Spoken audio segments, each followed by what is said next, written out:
ብስራትን ግለጸው ትባል በራስ አንደበት የሙዚቃ አካይደ እንዴት ትገልጸዋለህ?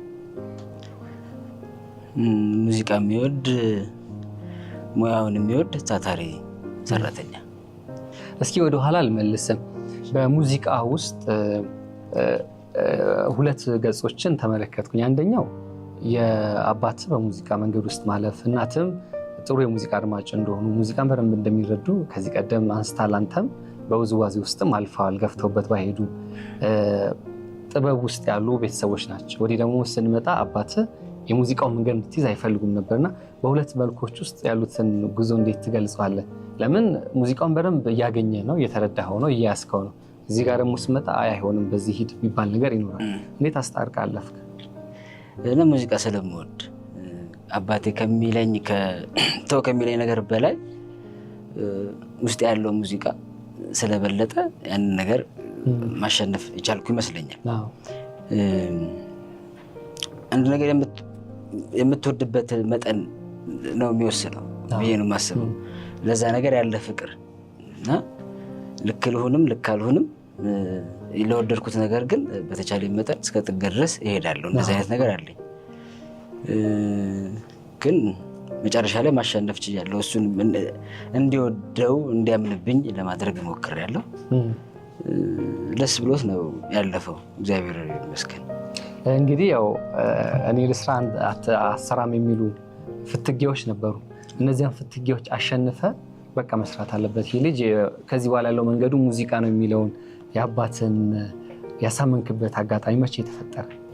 በቃ ወደ ስቱዲዮ መግባት ስጀምር መጀመሪያ ብዙ ጊዜ ስቱዲዮን ማሳለፍ የጀመርኩት ካሙዙ ጋር ነው። ስለዚህ እዛ ማደር አለ፣ ማምሸት አለ ምናምን። ስለዚህ እነዛን ነገሮች ስትቆጠም ደግሞ በጉልበት ያው የልጅ አይነት አመጽ ያመጽኩኝ አሸነፍኩት። እንግዲህ ያው አለኝ ሲበቃው ተወኝ ማለት ነው። ብዙ የማይታለፉ የሚመስሉ መንገዶች እንዳለፍክ ትገልጻለህና እነዛ የማይታለፉ የሚመስሉ መንገዶችን ለማለፍ አቅሙን ከየት አመጣኸው?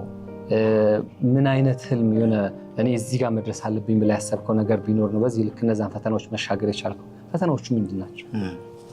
ፈተና መሆኑን የምታውቀው ራሱ የሆነ ቦታ ላይ ስትደርስ ነው እንጂ በዛ ሰዓት ምንም የምትፈልገውን ነገር ያኛው ነገሮች አሉ የሚታይ እና እኔ ፈተና መሆኑን ምናምን አሁንም ፈተና ነው ብዬ አላስብም። በቃ የሆነ አይቀርልህማ ባልጋ የሆነ ነገር ስለሌለ እና አንድ ነገር ለማግኘት ዝም ብዬ የሚሄደው ከዛ በኋላ ነው ስትዞር ለካ ያንን ነገር ሁሉ አልፌዋለሁ ብለህ እኔ ነኝ እንዲያለፍኩት ያስብላል አንዳንዴ እና እንጂ ደስተኛ ነኝ። ደግሞ ይጣፍጣል። እንደዛም ሲሆን እኮ ይጣፍጣል እንጂ ብዙ ነገር አይተናል። ክለብ ለመስፈን እንደዚህ ትላልቅ ክለቦች ሄደን ጃም ለማድረግ ስቱዲዮ ደግሞ ራሱን የቻለ ሌላ አሰል።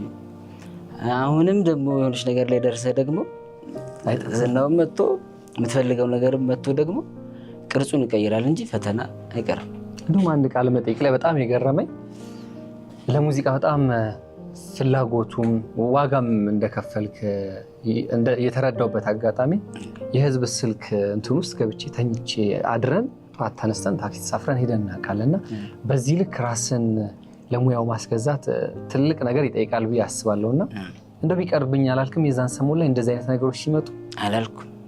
እኔ እሷ አይታየኝማ። ምን ነገር አላድርበትም እኮ ገብቷል። ለጊዜው እሄዳለሁ የሆነች ቦታ ዘፍነን ታክሲ እስኪጀምር ድረስ ሄደን እዛች አረፍ ብለን ታዲዮስ ቢባል ጓደኛዬ ነው ወተን እሱ ጋር እናደራለን ማለት ነው። እኔ የሚታየኝ እሱ አይደለም፣ ከዛ የነገው ነው የሚታየኝ። ለዛ ነው ማለፊያ ሁሉ መኖር አይደለም ያልኩት። የምታልፍበት መንገድ ነው የምትኖርበት አይደለም። ነገ ደግሞ አሪፍ ቀን ይመጣል። በዛ ነው በጣም ጥሩ። ለኔ አሪፍ ነው።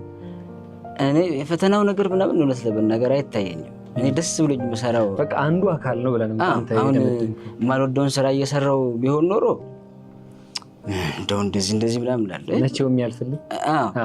ደስ ብሎኝ የምሰራው ስራ ስለሆነ ያኛው ነገር አይታየኝም።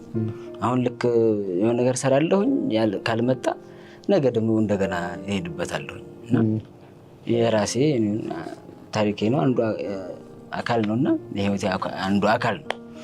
ስለዚህ ያንን ያጣጣምኩኝ ለመሄድ እና የለም ማለት አይደለም፣ አይጠፋም አለ። ግን ያኛው ስለሚበልጥ ግን አይታየኝም። በጣም ጥሩ። እሺ ድካም ወደሚለው ፈተና ከምትለው ድካም አድካሚ ነው፣ ግን ያው ድካሙ ነገ ባለው ተስፋ ውስጥ እውነት ነው ትንሽ የሚለብስ ይመስለኛል።